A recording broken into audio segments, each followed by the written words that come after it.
President of the Mid-Missouri chapter of Veterans for Peace, and the title of his talk is Working for Peace in a War-Torn World. I first saw John and a number of his vets when we used to have those big Memorial Day parades, and usually at the tail end, there was this nice contingent of Veterans for Peace, and it was always really nice to see along with all those squadrons and flames flying ahead. You always save the best for last. They do, of course. Right. I was always with my comrade, Jim Windsor, there. There are other veterans sitting by me. So a little about John. I don't know if he came to Columbia to go to school at Mizzou, but he did go to school at Mizzou. My family, both sides, we have been here for about 150, 60 years. Okay, daughter of the revolution, or son of the, that is awesome. I know where to get my history of Columbia in the future. But he studied chemistry, and then I believe his minor was Russian history. Yeah, говорю по-русски, очень хорошо. In the 50s, you would have been arrested for that. Maybe, perhaps in the 2025 too. Maybe in 2025. Oh dear. So a little bit about his work history. He worked for the city of Columbia from 1981 to 2006. No, 68. I was a water plant superintendent from 81. Okay, so you were the superintendent, yeah. But really long-term employee of the city at the water plant. He's been president of Veterans for Peace, Charlie Atkins chapter. A little bit about his war service. He was a rifleman and squad leader in the 25th Infantry Division in Vietnam from 67 to 68. And I hope you talk a little bit about how it felt to be in the service at that time. Oh, I shall. Very different. I shall. He was wounded in action on Valentine's Day, 1967, and he was awarded the Army Commendation Medal for Valor. So, take it away, John. Oh, that was fast. I wasn't sure what you wanted me to do. Before I get started, this is a great time. What is Muleskinners? What does that mean? What does that Al? Muleskinners is a traditional democratic. The democratic symbol is the donkey or the mule, and Muleskinners. Who were Muleskinners? Muleskinners were the team leaders. They were the drivers. They were the teamsters that drove the mules. They didn't actually skin them. No, I think it came from they would crack the whip and it would just miss the skin. So they'd get the mules moving. And the mules would go where they wanted to go. May I stand if I'm going to do it? If I'm going to talk, I feel a lot more normal. When I used to do radio, I actually got used to talking in an empty room when I did radio a few years ago. I still prefer to stand. I'm going to tell you a little bit about Veterans for Peace, and then a particular topic I noticed I was going to be talking about working for peace in a war-torn world. I'm going to give you an example of what we do. Veterans for Peace, by the way, if you didn't know, it's not one of the large veterans organizations. Maybe Jim knows. I think we have somewhere maybe 10,000 now nationwide, worldwide.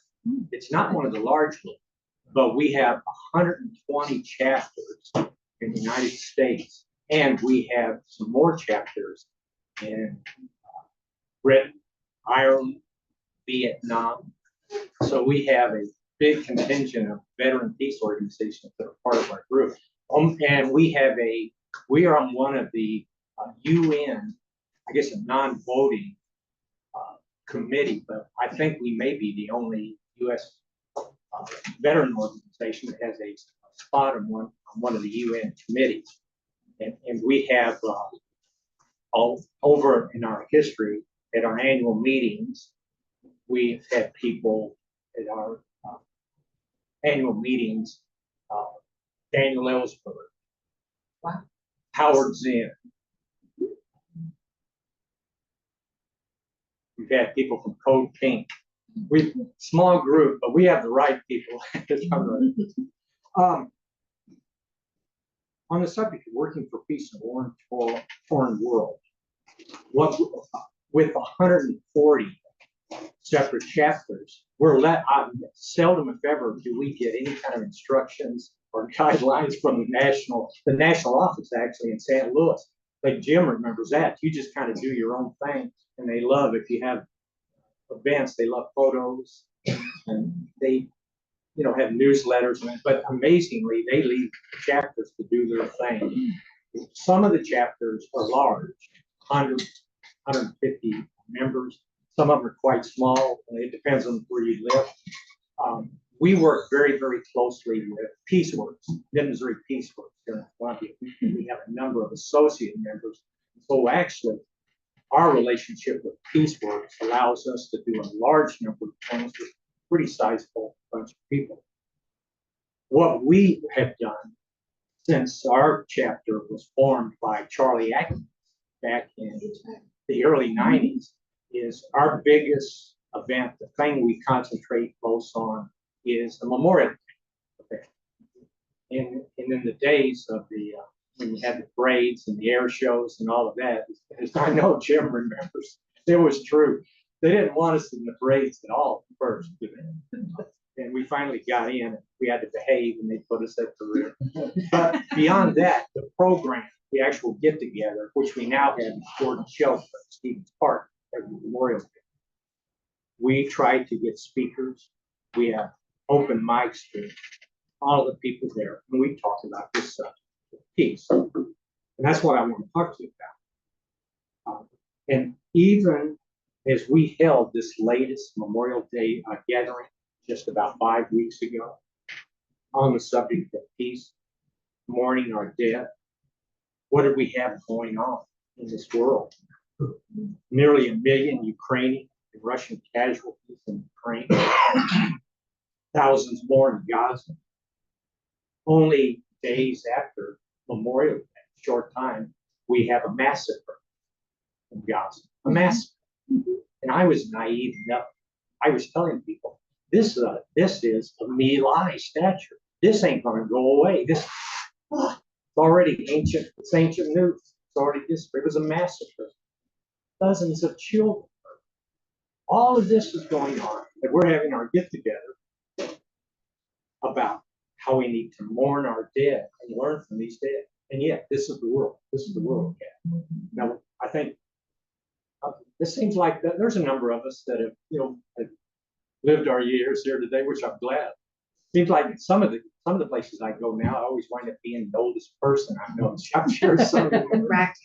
Yeah, right.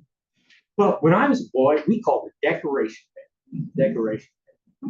And it was a time for families, friends to visit cemeteries. I remember all 8 of us children being put in my parents' old Chevrolet, and we would drive around to numerous cemeteries. And I knew, and at a young age, I knew this was something solemn. And we were mourning family, friends, as well as veterans. But I did know this day had something to do with the dead that are in their graves because of these wars. It was a time meant to reflect and mourn veterans and others. And if ever there were a day to bring home to we Americans the true cost of war, surely it is Memorial Day, one might think. But what happened over long decades, and in my view, is it happened because of the Vietnam debacle. It destroyed everything. It destroyed the military. It destroyed the way people felt about their country.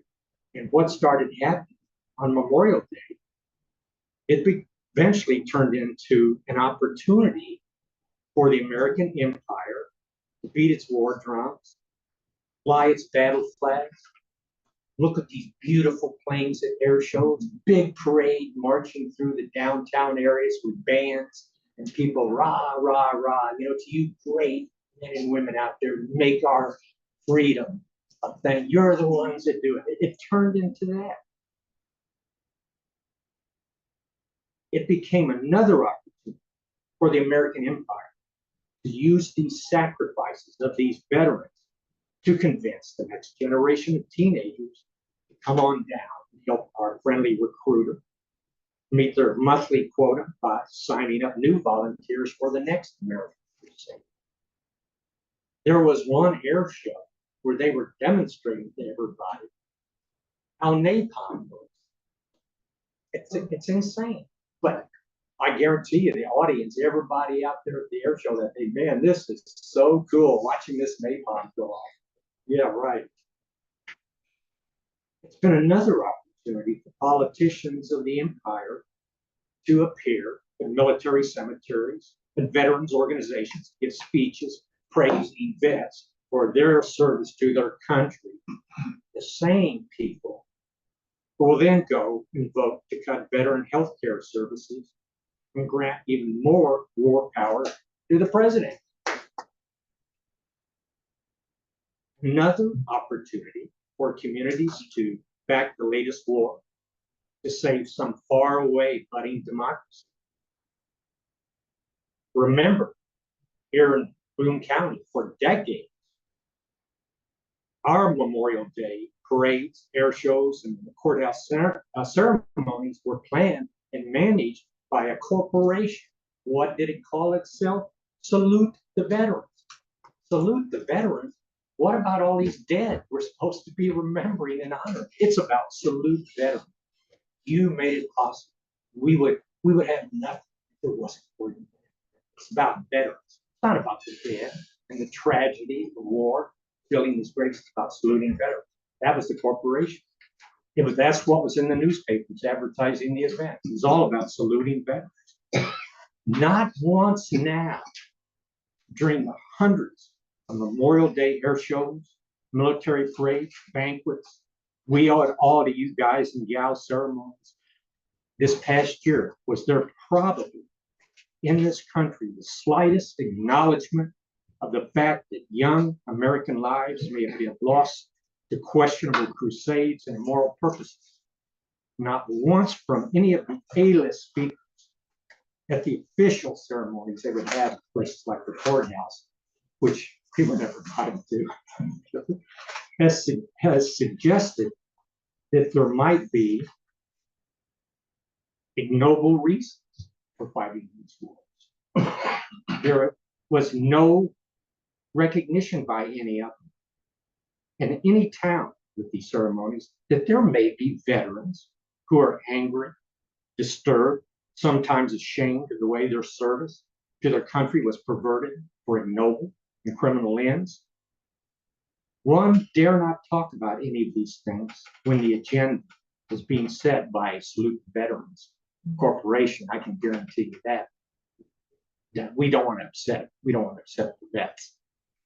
So yeah, let's keep celebrating Memorial Day. Let's tune it and turn it into our favorite streaming services. Let's turn into them cable channels and watch a day across this gigantic country. A day filled with concerts, martial music, movies celebrating American might and willpower. Let's go put little red, white, and blue flags made in China on the graves of our honored dead. Let's listen to the speeches from the politicians and pundits, glorifying wars of the past, drawing parallels to the wars of the present and the future.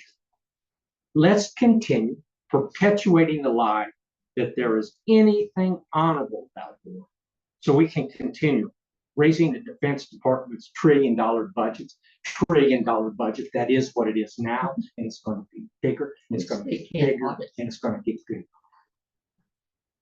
And also kind of helps the stock and dividends of the various military contractors that our presidents, vice presidents, senators, congressmen. The great thing about keeping the same people is you don't have to get brand new people into office that have to learn, what the telephone numbers and birthdays of the various military contractors is. They already know. Look at all the time we save since they know all these numbers and emails. Memorial Day and Veterans Day are two very difficult times for those of us Veterans for Peace who are determined to use our military experience to counter militarism and war itself. It is a difficult time.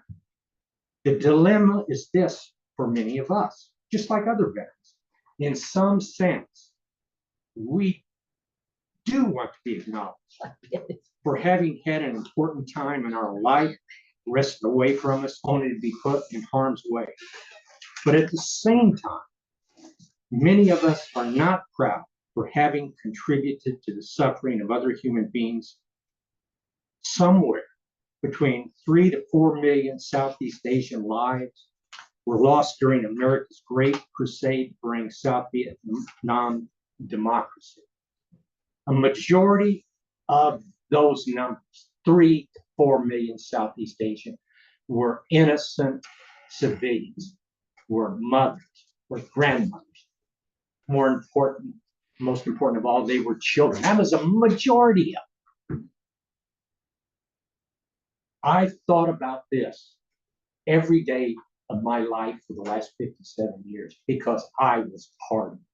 And I was just a stupid 18, 19-year-old kid. I had no idea about anything about what I was doing. I was doing what my teacher told me to do and what my parents told me to do. And that is my legacy. And I've got to live the rest of my life with that knowledge. I'm not the only one. Veterans for Peace, all of Vietnam veterans, think the same way. You ever hear it at any ceremony, community service? Because you don't even get invited. You shouldn't be talking like that. I talk because I'm still angry. Thank you. There are a lot of other people angry as well at that time. You remember how you were treated when you came back? And John Kerry burning his draft card when all of this came out. I forgot to bring it today. I was going to bring it since You didn't burn it? no, something else. 2 months after I came home and still hadn't, there's 68. I got a letter from the governor of Missouri, Warren A. Hearns. The importance of I have this letter. I got it in plastic, so nothing can ever happen to it. It represents to me everything Vietnam was, everything Vietnam touched. It corrupted everything.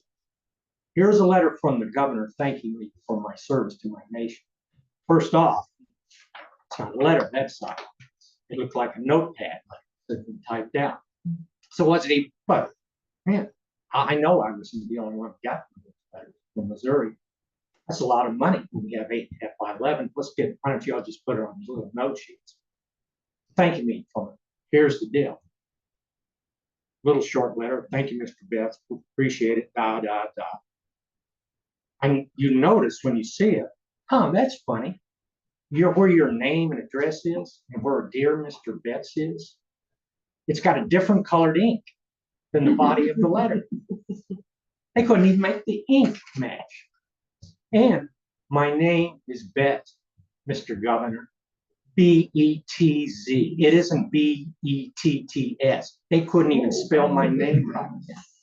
That was Vietnam. You know why? Because I was nothing. And then, this is just something we do. What an insult. What an insult. At least spell my name. Isn't that hard to make the ink match? That's an example.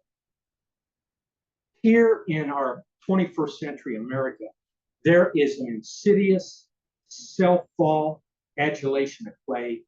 It's been fed on steroids, and it is to turn every soldier automatically into a hero. So every poor soul coming back from his or her war, you can't even cuddle up with a loved one and speak the truth of your experience because your country is remembering you. We think you're great. Thank you. There's an inclination not even to say some of these things because the whole thing's set up. Yes, thank you, veterans. There's no acknowledgement. We really appreciate everything you've done. No. Politicians use returning vets as the emotional equivalent of human shields to deflect the public's frustration with disastrous wars such as Vietnam, Iraq, Afghanistan. We lost. And people come to me and they say, you're a veteran, Jim. Jim, thank you for your service. Thank you for your service. Thank you. Vietnam? Seriously? You're thanking me for my service? Are you crazy? The 20th century saw the slaughter of at least 150 million people on this planet in these gigantic wars.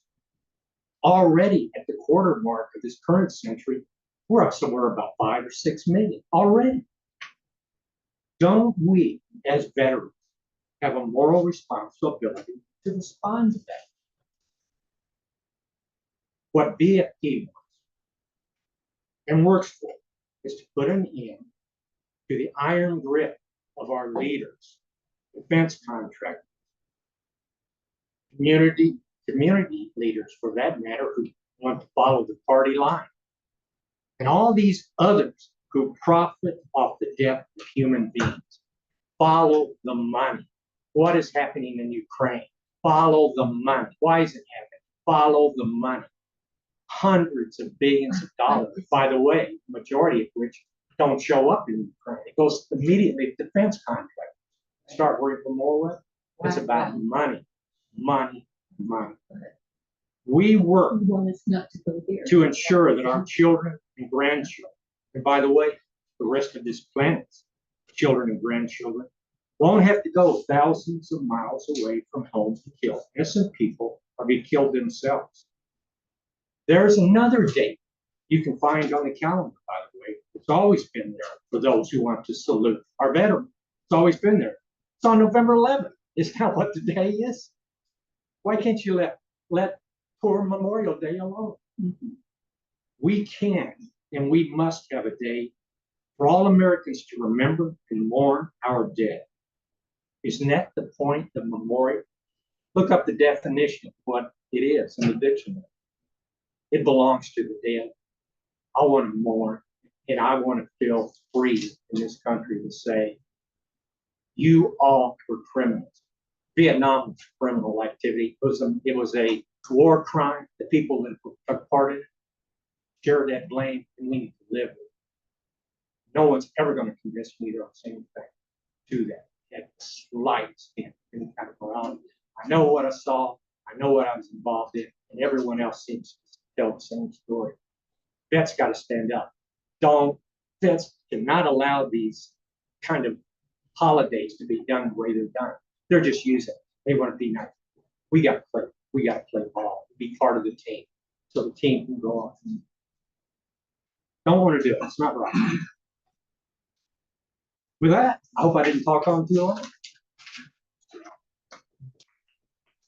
Anyone has any questions before you might? Do you believe in any good wars, or the fact that we have to defend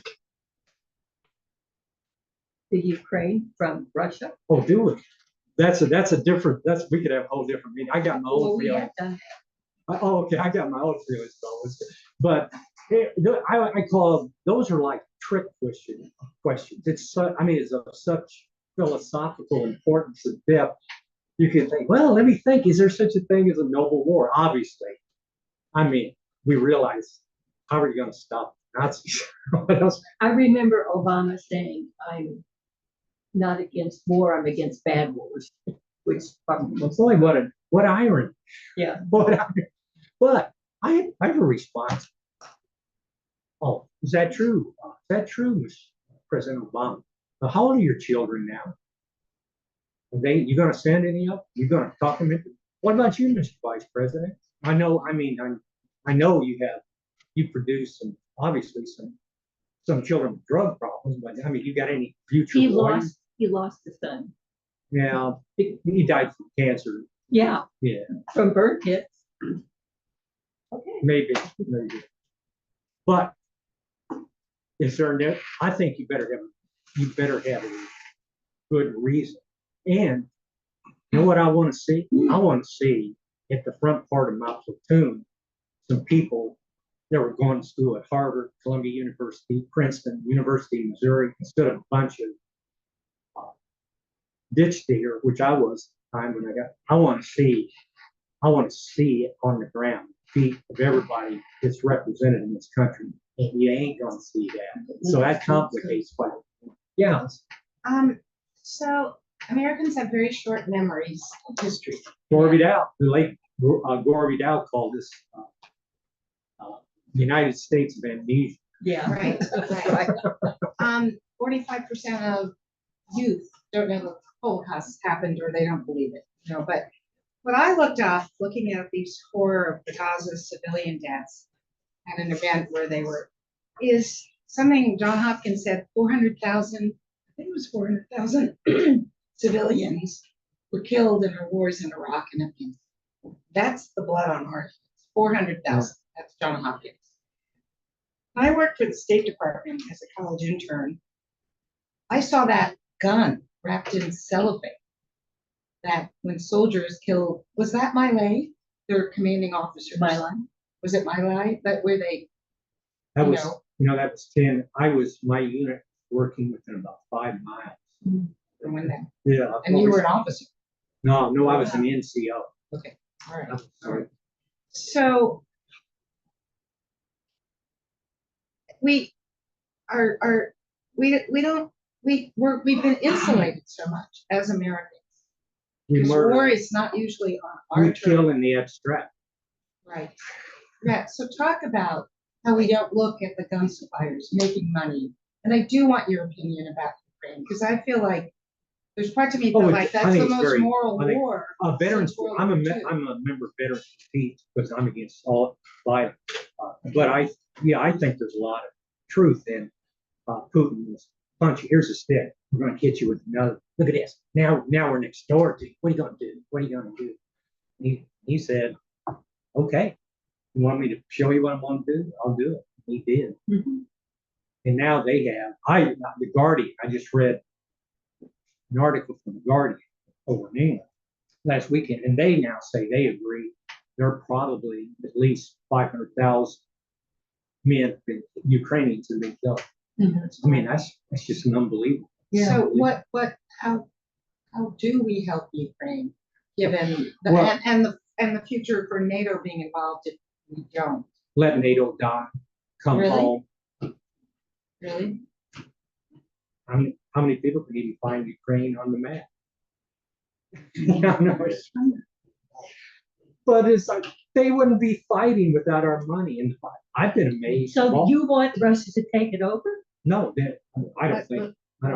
I don't think Putin wants it. I think he wants what he's got right now, which is the Russian-speaking part. It actually is. Over 700 years, Ukraine and they go back and That's forth what through he all. wants. He wants to read the But is Soviet it, Republic. what if our providing the arms has something to do with there being 500,000 dead? How is Ukraine?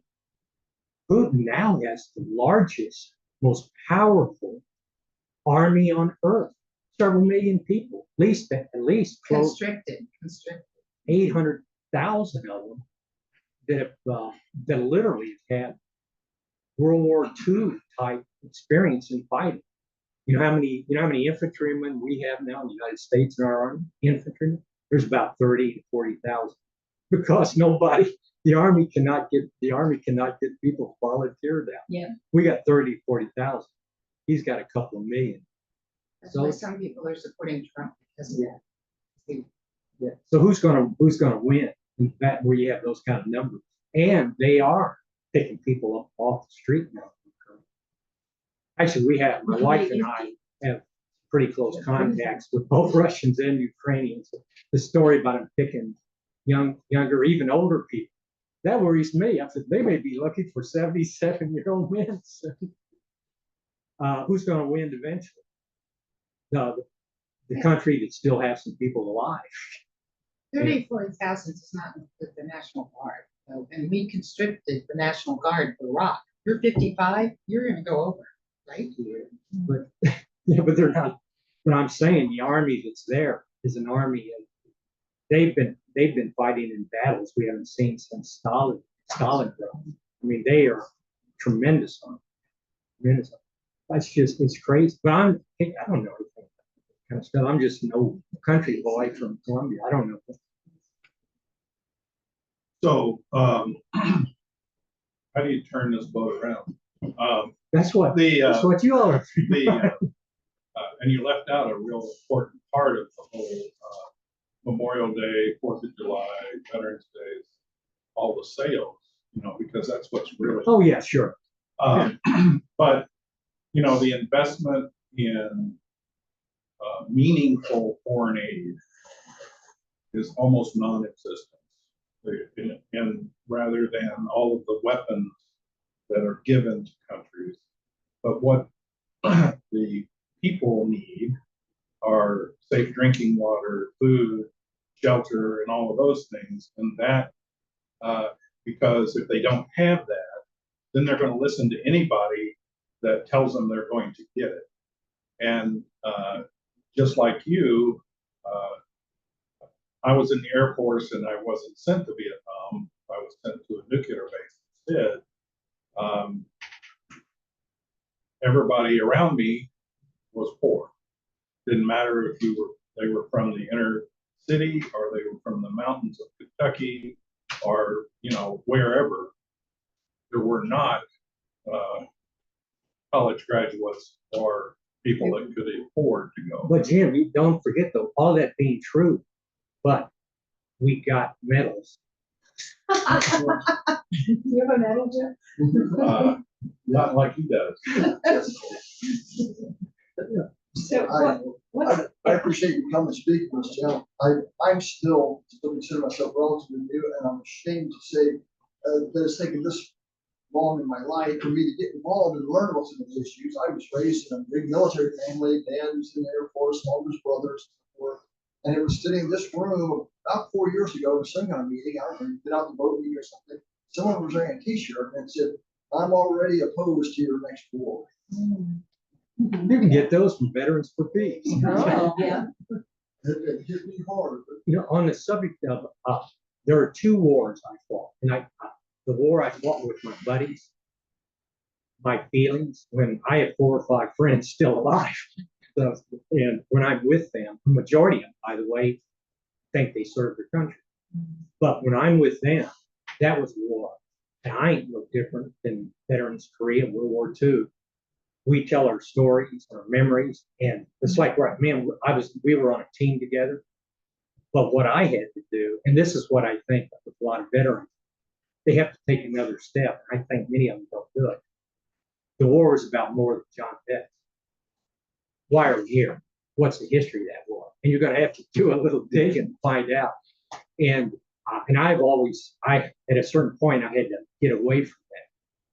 That the war was about more than me. If it's just what I did. And thank you, John, for everything you did. So I'm thinking, yeah, but why did you do this to me? You've got to learn something. It's a very complicated thing. No, I've had a young woman at Peace Studies Auditorium, this was 20 years ago. And she said, "Why do you hate veterans?" I said, "I don't hate them. I have never uttered those words. You ain't listened to what I've said."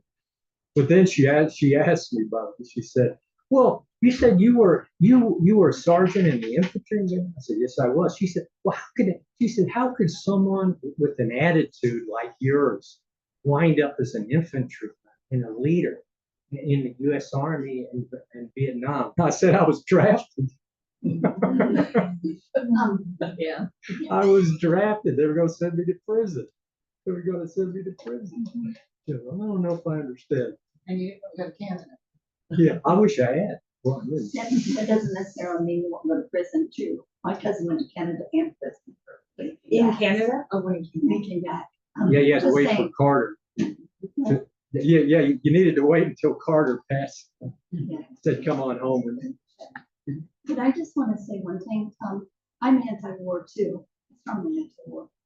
But I think there are wars that are better than other wars. And with all due respect, I think Vietnam was one of the worst situations for us to be in. Well, I'm not even saying that. All I'm saying that they provide the thing I say though is I want to see who's packing the rifles. Prove it. I mean, people, I when that understand. time's come, I want to see everybody. Yeah, John Kerry went to prison. That's you know, you're all 0 to 10. You're always. He didn't go to prison. What? He didn't go to prison. Oh, he didn't. But anyway, he was a college. Community learner. He was a college. We didn't have any of them. Now I want to share You know, that's a deep philosophical question. Yeah, I think the Nazis were really bad and somebody had to do it, I guess. Sure, it's obvious. But Vietnam, Iraq, Afghanistan, Panama, start rattling off everything since Vietnam, dozens of them. Which one involved we had to be there? Before that, I'm a history, of course, and the more I read about the Mexican War, it's like, I don't even, we didn't hear about that, but The Philippines, everything hear about that. Yeah, it Philippines, was just like land grab. You want to come out, either was Mexicans, so you have more land. Right, really? yeah. Right. And I still say follow the money. Behind all of this is money. We're the biggest That's simple. weapons, aren't we the Yeah. biggest weapons producer in the world? But And we every, sell a lot to Israel. but in the blood of every dead person in all this fighting that's going on now, you can find somewhere the fingerprints of American arms. It's about money. And if you won't talk about that, you can talk about this other stuff. Most of the time, I just want to hear about the money. Where's the money going? Who's getting the money? How do you know it's there? It's very interesting. There's nothing else. You think that's the only thing that. What I really think, just from my own experience, see that Betz up there? That there's a machine gun there. We got to go get that. We got to take it out. And my response is, you first. That's all I'm asking. I You first. understand. Let the person that sees it, why don't you go? Why aren't you going? I would like that to clarify how they're going to deal with it. May have a chance because they're trying to reinstitute the draft, right? Well, they're wanting to draft women. Oh, the reason that is really bad, there's a number of reasons. I just told you, we only have about, I'll bet it is more than 40,000 infantry. Wow. For anybody to start, even the politicians realize you got to mobilize, you got to be able to do this. And if you got a pot, 32 million people ready to go, that simplifies starting trouble somewhere else. Because, oh yeah, we can get boots on the ground in 4 weeks, 2 months basic training, 2 months AIT, 4 months, we can get 5 million boots on the ground. It makes it easier for them to do these things. And if you don't have a draft, we volunteer, which they ain't getting. They are having buku problems. I think they would have a very hard time instituting the draft again. Yeah, it's got, well, it destroyed, it almost, in Vietnam, the draft almost destroyed the military. The army was saying, they were telling the politicians, you all better figure out what the devil's going on. We ain't going to have no one. It was driving generals crazy. The draft was a gigantic mistake. It was gigantic, but it does allow more trouble. If you got 32 million people. So who I see signing up now, somewhat, I was at the airport and there were all these young people there. They were juniors in high school and they were signing up to get their education. Primary reason for signing up, right? Mhm. I mean, the And benefits. I want people, that's why I zero in money and also you first. Those are practical things, not abstraction. I want to know that. Who's going up the hill first? And I'll tell you, here's what war is. I'll tell you. I had about 3 months to go. And that had been an interesting, And how old were you, John? I was 20 Jesus. at the time. It was in the 9th month. We walked in the afternoon to a village coming down a hill, and there were like 4 North Vietnamese. They ran out of the hut. They saw us. Open fire, platoon. Killed 3 of them. One of them got away. My squad started following footsteps, the blood on the ground. Obviously hit him. And walked 30, 40 yards up. Next, there's a kind of a little creek, a little bit of water running. This North Vietnamese was leaning up against this tree and he'd been hit in the legs. The canvas kind of outfits he had on, he was completely red from the waist on down. And he was sitting there holding his He had his AK-47, and he was looking up at us. His eyes were kind of rolling, but you could tell he was looking at it. And it was so long ago, I could not possibly tell you who did it, but they get bullets put in his head. I'll always remember. It's not like a movie. Yeah, there was every battalion. There's a group of guys, long range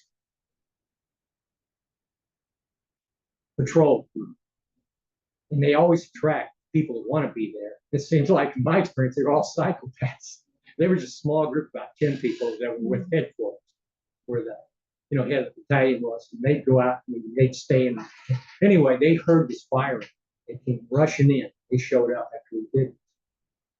And they got this Vietnamese, North Vietnamese, and they drug his body down to this little creek bed area. They started arguing about whether he was even Vietnamese. He was tall. And they said, can't be Vietnamese. It's got to be a Chinese. No, it's Vietnamese. And I'll always remember one of them said, tall? What do you mean tall? And he reached behind me, pulled out a corn knife, shit, and went over and cut his head off. And they went into the village, went into the middle of the village, and they put his head on a post in the middle of the village. And then they were bored. Recon guys left.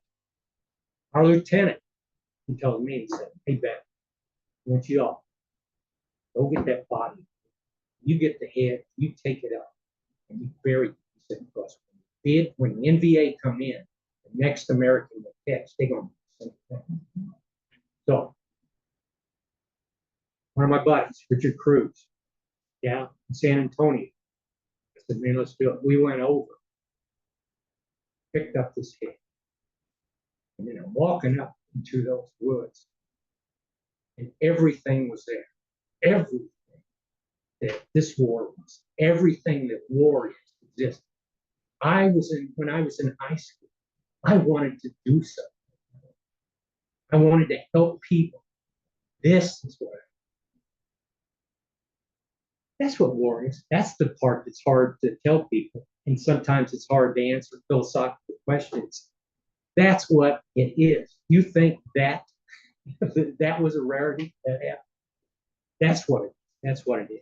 I said My Lai is just about 5 miles from where we were working. This is the reality. This is what you can't explain to people.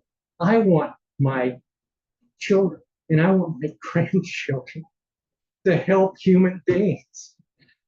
I don't want them to be killers. I don't want them to be killers. And you don't escape that. I think I said, I think about this stuff every day in my life in 57 years. That's what you did to us. That's what you did. What do you get? Thank you for your service. I was on some radio program with VA. They asked me, they could tell, man, I think we shouldn't have had this guy. That's not what. But they said, well, what do you think? What can the VA and the government, do for you and your, And I said, well, I'll tell you what. I would take $5,000 a month for the rest of my life tax-free, since I was nothing but a mercenary anyway. How about money? Why not? You just send $100 billion to some faraway country. You couldn't give us $5,000 a month tax-free for the rest of my life. You asked me what I want. Again, they're talking abstraction. That head thing was the war. I don't even have to talk about anything else. That's what that war was for me. And that stuff went on every day. That's what you're asking. And it's going, guess what? That stuff's going on in Ukraine now. It's going on, obviously, it's going on in Gaza. Every time you go, that's what it is. So make damn sure. And I still say, follow the money. Maybe you won't have these situations where somebody's got to stand up. Somebody's getting rich, and they're getting richer, and they're getting richer, and they're getting richer, and they're getting richer. And the people that make decisions for us know their phone numbers and got their emails memorized. Tell me why you think we should NATO. I agree with a lot of what you say, but that doesn't make sense to me. Yeah. You've got to have places that you can try to negotiate out things. You got a mouse in your pocket? No, I'm kidding. I'm just saying, you got nothing to do with me. You got nothing to do with me or my grandchildren. Okay. What about you, Jim? Oh, well, I'm not a member of Veterans for Peace. I'm an acknowledged fellow traveler. We together have took taken stands and worked from the time of the war powers negotiations of 273 to the republication of Nature Board 2 years ago. But it's always been my impression of Veterans for Peace, and it is proudly, and I think good, somewhat dispersed array. That's ideologically conservative, and many people would like to believe so, although more coherent than is the Democratic Party. Is this still true? It has been that there are flavor differences among chapters. Oh, yeah. That there Oh, are- yeah. Yeah, I see. Yeah, an individual can state their view, On, but it may not necessarily. right. reflect Your, the emails you send out, we have speakers, I noticed there was a link to our, you should go to our site and you'll see how, I mean, I said, I don't hear from National PFT. You're right, they all kind of have their individual. But pretty much when you look at what they do, when you agree, Jim, it is, it's an organization that has people you would expect with a name like that. We're not seeing the screen. Well, one of the, Okay, whenever I see the Wounded Warrior Project ads on Yeah. TV, Yeah. I find them really irritating. Because that should not exist. That should be the responsibility of the federal government for sure. to take care of veterans that need anything of that nature. And it should be an embarrassment to any politician that has that. And I don't, if someone today wants to go in the military, I don't have a problem with that. If, once again, the politicians are controlled on how they are doing stuff and the responsibility of what you are doing. There's a difference between defense. One of the big propaganda things that occurred was changing the Department of War to the Department of Defense. Right. And it has never been defense. It has been the Department of War ever since. And so that's the philosophical difference that we as a nation should have. And the long-term defense is being involved from humanitarian side in other countries, in developing countries. Because giving them guns is only going to create the same kind of things that has already And occurred. again, what I'm saying about following the money, think about this. They're saying, what are they saying? Budget's going to be like 800 billion. But it's all those kids. When you look at the paying for the past wars, when you factor anything, we're already $1 trillion, right? Now, but did I not just say they can't find people to put in the infantry even? Well, wait a minute. We have $1 trillion budget. So why does it keep going up? And this is what tells you what's going on. Because the big money is for aircraft carriers. It is for submarines. It's for this fancy electronic stuff. It's for people who are in this to make a living. And I want to make another aircraft carrier. And I need billions of dollars to do it. But you can't even pay the salary of the infantryman. But there's a key to something's going on. Where's that money going? It ain't going for people to fight the war. It's going for aircraft carriers, for instance, which is my understanding, no longer really, I guess apparently the people that talk about these things say, man, they'll wipe them out the first day. We don't even need aircraft carriers. But in my state, we make aircraft carriers and we want more of them because that's how we pay the people to build these. But it ain't all of that money, and they still can't find a rifle, a common rifle. Is it true that in every congressional district there is a company that makes weapons? And so each congressman, Oh, sure. I mean, it wouldn't surprise me. Yeah, it's going for big toys. They pay big salaries and big bonuses. That's why it's about money, but they won't. Our representatives will not talk about money. I want to know where this last batch of money. I want a complete explanation. I want to see it. I want the newspapers to get it. Show me where every penny of that 60 billion. I want to see it. Why not? You can make spaceships that go beyond the galaxy into the universe, and you can't come up with a budget and give me the paperwork on where the money is. I know they can't audit the military. Yeah. The Department of Defense's budget, they try, but, and that's very frustrating. I just go in circles and always come back to the money. It's the money. Money is that's behind everything. Somebody's getting rich. Really. Yeah, Wayne Anderson used to tell us about his daughter worked for the military newspaper. You know, Stars and Stripes. Oh, Stars and Stripes. Yeah. Right, right. I don't suppose that they do any investigation. No, I don't think you're going to see. I don't think you're going to see much. I know NPR has done some military investigation. Oh, how I wish Bill Wickersham would be here. Oh, yeah, He knows a lot more about this than me. he did. Yeah, he did. He did. Oh, please. I'm just wondering how the local chapter reached out to more current special people working in It's on Monday. Afghanistan. I mean, they really depend on those of us in our chat to go out and try to do some recruiting.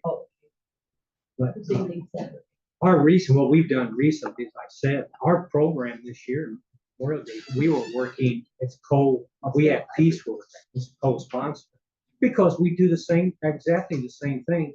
And we've got a very large audience. I mean, a number of people that attend these get-togethers. Now, several years ago, we started doing this. And so, actually, we're kind of represented down at the city building, seeing the people out front. Yeah, that's why we're involved in that too. We're involved in that. And that's where, the people in the chapters, they've got to work harder. It would be nice if we had a little bit more help, like more than 2 people. We've been decimated by death. I mean, in the last year, last 3 or 4 years, all these great people that were in you. Oh, it's just Bill Wickersham, Charlie Atkins, Paul Wallace. I mean, Marvin Rogers. I mean, these were people that had national standing. I mean, it was impressive. And they had all their connections to all kinds of people through just being able to get. And now they're down to a water plant operator. I do remember when the Secretary of Defense was saying that the amount of money that they spend for their marching band is equal to what the State Department gets. That may be overblown, but tell us first. But the State Department does not get as much money as the Defense Department. That's for sure. Yeah. That's absolutely true. And I think diplomats are really important. I agree. Yeah. So And it had no employees when Biden came in. It was, Yeah. I will tell you the great thing about these organizations. It allows people like me, it's just so wonderful to have a community, people where you can talk to them, and you do sometimes. I mean, the time I spent with people like Bill Wickersham, by the way, who's the one, 2 or 3 years after I got out of the Army, came home. Man, my background is blue collar. There were things going on that were so far beyond my world. And I started learning inch by inch. I started doing some reading. By the early 70s, I discovered Howard Zinn. I didn't even know I always remember when I was a boy going, I used to love being in libraries. I'd go to, get tired of reading, and I'd go to the magazines, I'd look. And I always remember there was this magazine that was always there.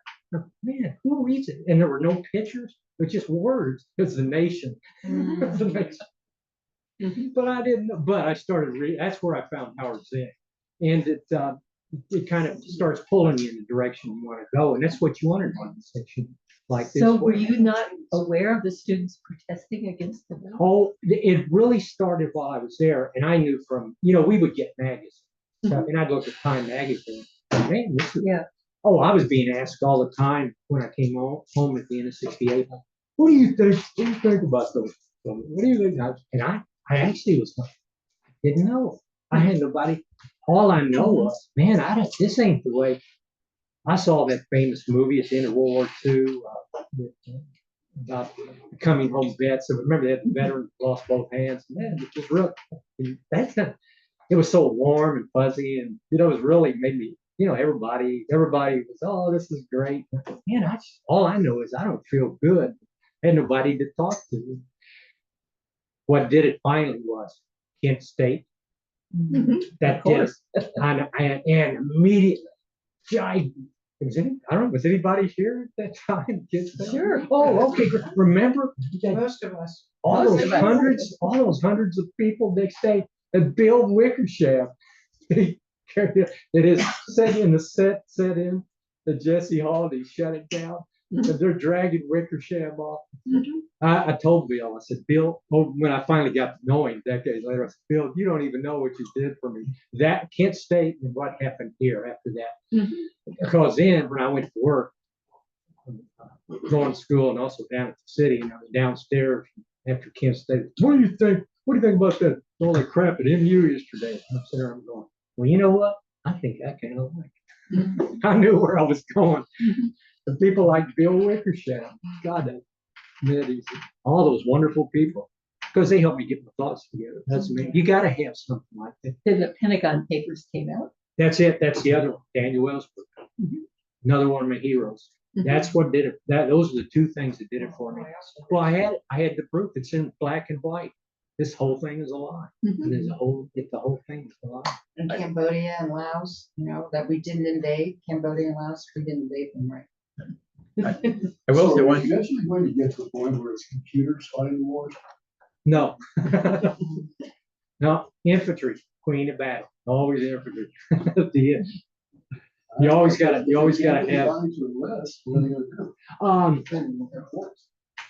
That's what it is. See, I'm not upset over this, by the way. I think this is great because it limits the amount of trouble that you're gonna have. But you need these organizations because I gotta be honest with all of you. I'm a complete and total skeptic and cynic. My favorite Rolling Stone song is Painted Black. My favorite movie, the movie that to me says everything I want to know about the human race, is Stanley Kubrick's Dr. Strangelove.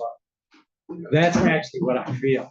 But being associated, not just being here with all of you and my Veterans for Peace, it makes you say, we got to keep doing it. But then when I get alone, I'll go, what's my favorite movie? Dr. Strangelove. Well, it does something to you when you have been in that situation. Yeah. I'm quite sure that nobody comes out a normal person. Yeah. It's really hard. It's And really quite I'm very simple. I sorry don't for want to that. harm. It's not right. I don't want to harm children. I don't want to harm anyone. No. I don't want to harm. I will say one positive thing for the city at the time. One of the things that actually made me want to participate in city government, and part of that is the university administration wanted to arrest all of us that were sitting out on the quadrangle, or 3,000 of us, and pick that first bus flow down to the police department. Police said, they haven't done anything wrong, let them go. So that really gained my respect for the city. They took Wickersham down to the police station. Then when they finally let him go, he asked for a ride. He asked for a ride. John, really appreciated. What you said is interesting. Obviously, not all of us agree with all of it, but I think most of us are on your side. We need diversity. We need differences of opinion. Thanks for sharing. And he did a celebration of all of that history about that time. And I learned a lot. I remember a lot of it too, but I always say, watch Platoon if you want to know what it's actually like in infantry. That's the movie. Oliver Stone's Yeah. Platoon. You got it right. You got it right. Thank Boy, thank you so. Boy, I really appreciate being here. I really got involved. Talking to all of you. I'm glad it helped. Thank you. And every Memorial Day, the Veterans for Peace hold an event Yeah. at Stevens Lake, which, Gordon Shelton. in the Gordon Shelter, it's a potluck, it's a really nice event. Thank you. Let's get on with our regular meeting. Ms. Pam, do you have some announcements? I do, but I just I was not quite ready. Okay, Thank you. then I'll We just, appreciate it greatly. Thank you. I'll just remind John and Jim if they